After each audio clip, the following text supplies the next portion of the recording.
On July 11, 2026, a new law called the 21st Century Road to Housing Act quietly became the biggest piece of housing legislation in 20 years.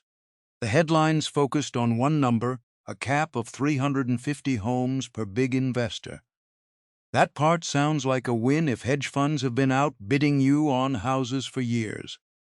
The part almost nobody is talking about sits inside the zoning language of that same bill. When a neighborhood gets rezoned for higher density, your county can reassess your own home at its new potential value, and early numbers already show that reassessment, averaging an extra $2,000 to $5,000 a year in property tax for people in fast-growing areas. I've watched this play out before, back when smaller zoning changes rolled through certain counties.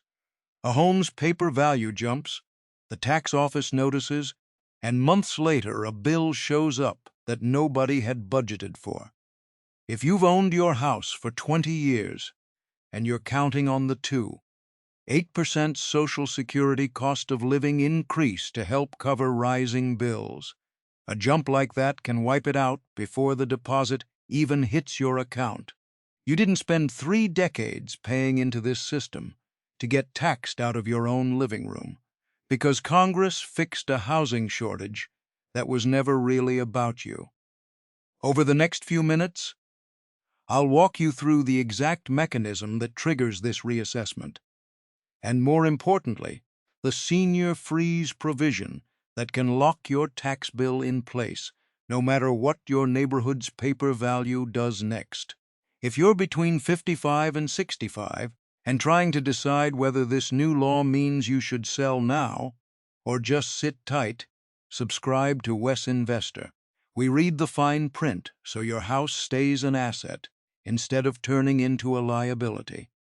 Most homeowners never see this mechanism coming. The Road Act ties federal housing grants to local zoning reform, so cities are rewriting their rules to allow accessory dwelling units and small multi-unit buildings on lots that used to be zoned for one house only. The moment your lot becomes eligible for 4 units instead of 1, the county assessor can value it at its new highest and best use, not at what's actually sitting on it. That single change is already pushing property tax bills up 15 to 30% in a single reassessment cycle in some fast-growing markets. Cities aren't rezoning your street out of goodwill. The Road Act attaches a chunk of federal infrastructure and housing money to a checklist, and loosening single-family zoning is one of the boxes a city has to check to qualify for it. From the city's side, that's fresh money for roads, water lines, and new development.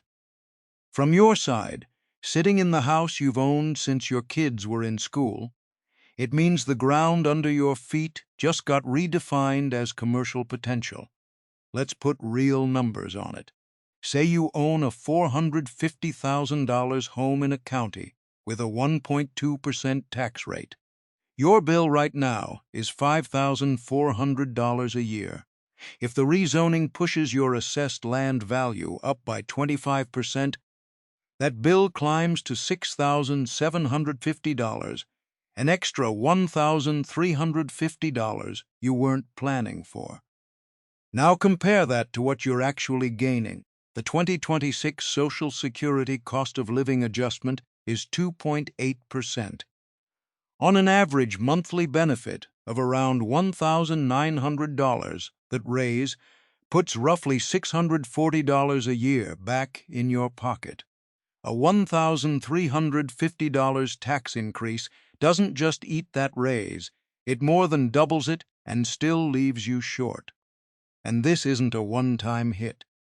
Property tax reassessments in growth areas tend to repeat every few years as more of the neighborhood gets rezoned and built out, so that $1,350 gap can widen again before you've even adjusted your budget to the first one. Every dollar a city gains in new tax revenue from higher density is a dollar pulled straight out of a retiree's fixed budget, and it happens quietly, one reassessment notice at a time, long after the ribbon cutting for the new grant money is over. It shows up the same way a surprise repair bill shows up. An envelope you didn't ask for, due on a date you don't get to negotiate. If your first thought is that you'd rather just sell and downsize before any of this hits, hold on. The part of this law being sold as your escape hatch, the investor cap, has a gap in it big enough to drive a moving truck through. The headline number in this law is 350. That's how many existing single-family homes one large investor can own before getting capped. It sounds like real relief if you've been outbid by a corporate buyer with a checkbook that never runs dry. But read the actual language, and the cap only applies to homes that already exist. Brand new construction, the exact kind of smaller, single-level home a lot of retirees want to downsize into, is completely exempt. I'll be honest, when I first read a summary of this bill, I thought it was the fix everyone had been waiting for. Then I got into the actual provisions covering builder partnerships and new development, and it became clear this won't slow down the competition for that 1,500 square foot ranch you've had your eye on. If anything, large builders now have even more reason to build fast and sell to whoever moves first, investor or retiree. So if the sale price on your current home isn't the number that matters, what is? Look at what I call your net equity, not your sale price. It's what actually lands in your account after every cost of getting from one house to the next gets subtracted. In practice, it plays out like this. You sell your current home for $600,000 and plan to buy something smaller for $450,000. On paper, that's a $150,000 gain. Take out a 6% commission, that's $36,000 gone. Add $10,000 in moving and closing costs. Now you're competing against buyers waiving cash offers, and in a lot of markets that means paying 5 to 10% over asking just to get your offer picked. That $150,000 cushion you were counting on can shrink down to somewhere around $70,000. Less than half of what you expected when you first ran the numbers on paper. This isn't just a paperwork detail either. Real estate agents often quote you the sale price up front because it's the number that makes the deal look exciting, not because it's the number you'll actually get to keep and live on in retirement. None of this means the math is against you. It means the number that matters is the one left standing after every cost, not the number in the listing photo. And that cash premium I just mentioned isn't a small detail. If you're planning to walk into your next purchase with an all-cash offer to beat out the competition, you could be walking straight into a $40,000 trap. Being a cash buyer used to be the safest way to win a bidding war. In 2026, it's becoming one of the most expensive.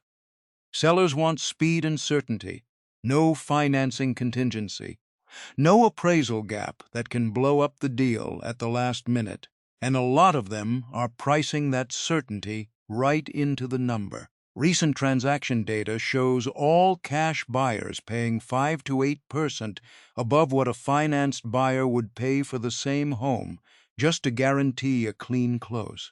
Picture a couple like Jim and Sarah. They sell the family home in Illinois, pack up, and move to Florida to be closer to their grandkids. They find a condo they love and offer $500,000 in cash, wanting to avoid any hassle with a lender. They win the bid. Months later, they find out through a neighbor that the place appraised for closer to $460,000.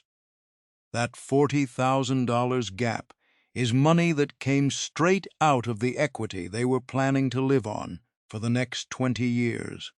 A cash offer removes the seller's biggest risk, the deal falling apart over financing or a low appraisal. Sellers know that, and in a competitive market they charge for the certainty you're handing them.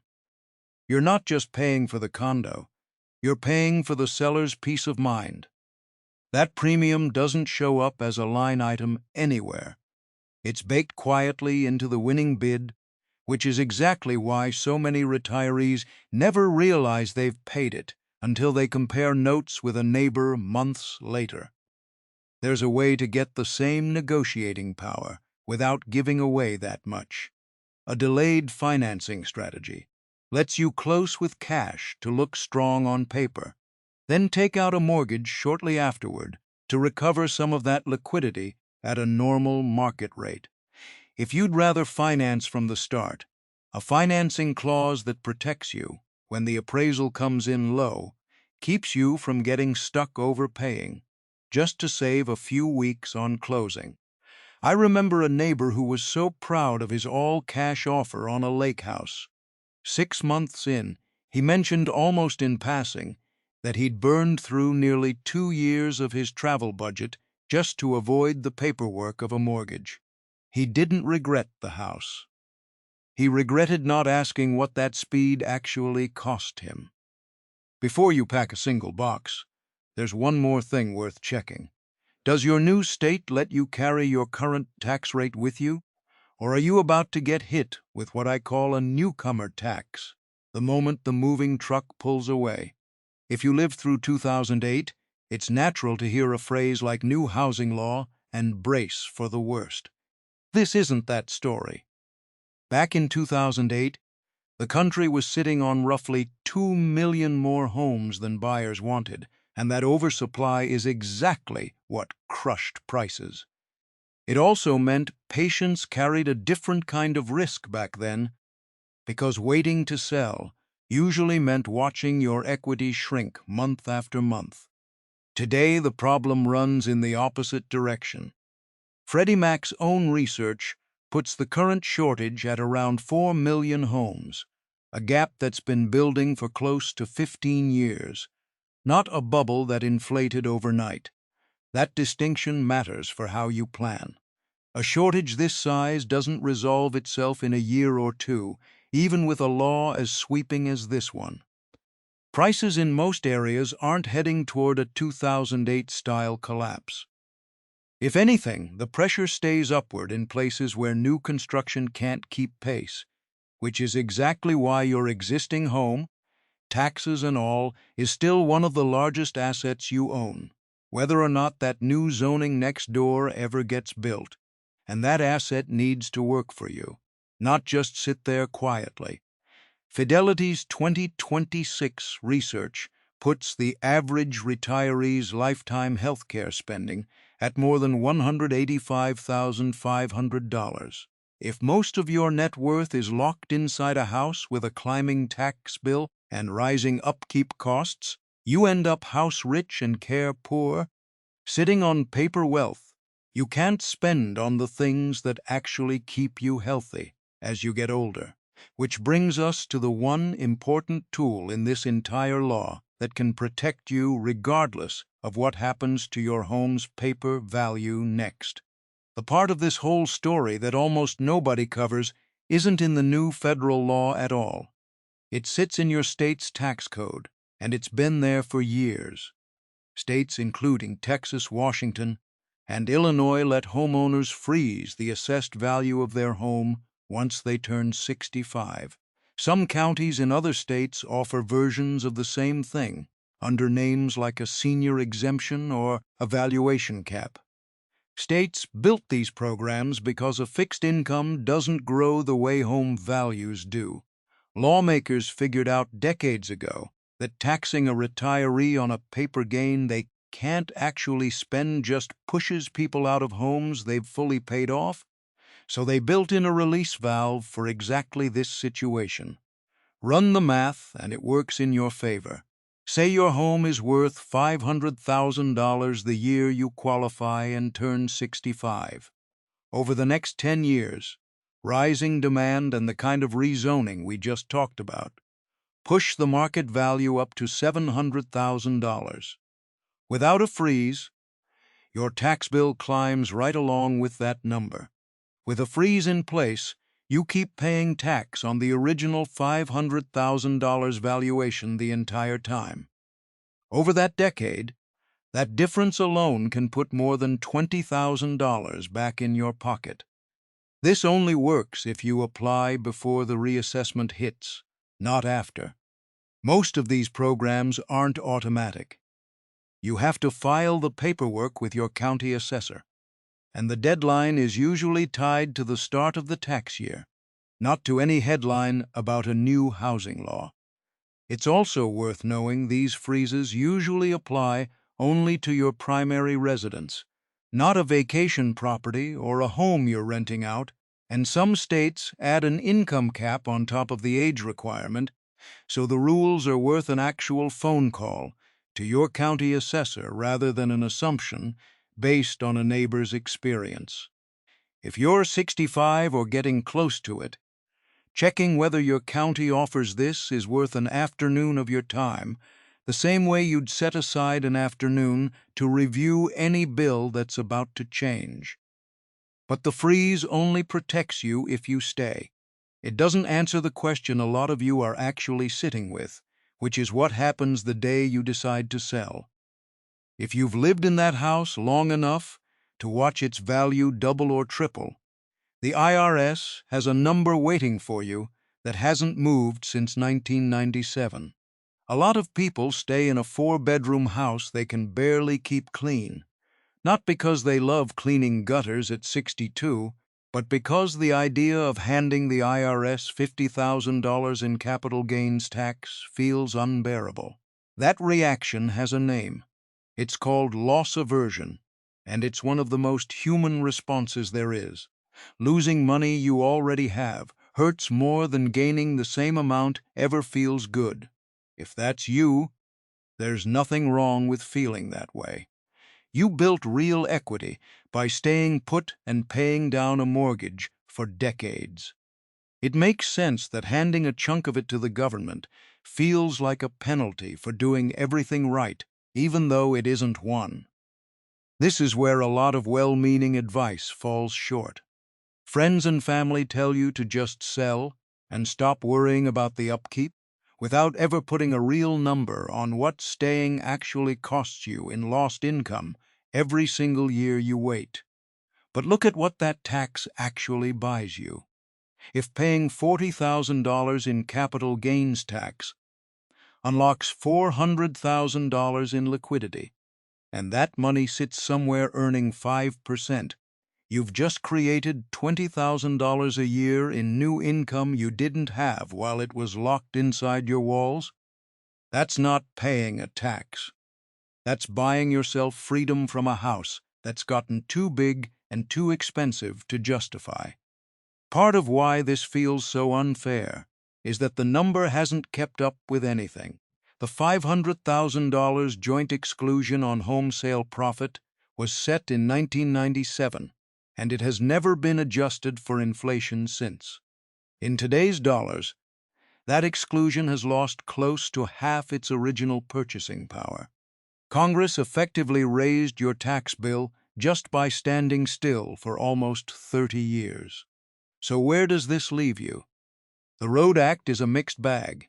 The zoning changes can push your property tax higher without you seeing it coming, and the investor cap sounds tougher than it actually is once you read the fine print on new construction.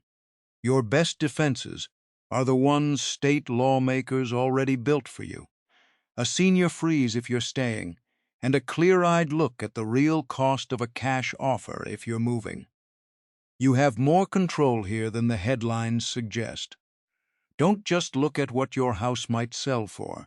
Model your net equity, what actually lands in your account once every cost is accounted for, and check whether your county offers a freeze before the next reassessment notice shows up in your mailbox.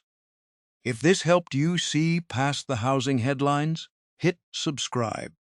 We'll keep tracking what Congress passes next and what it actually means for your retirement plan.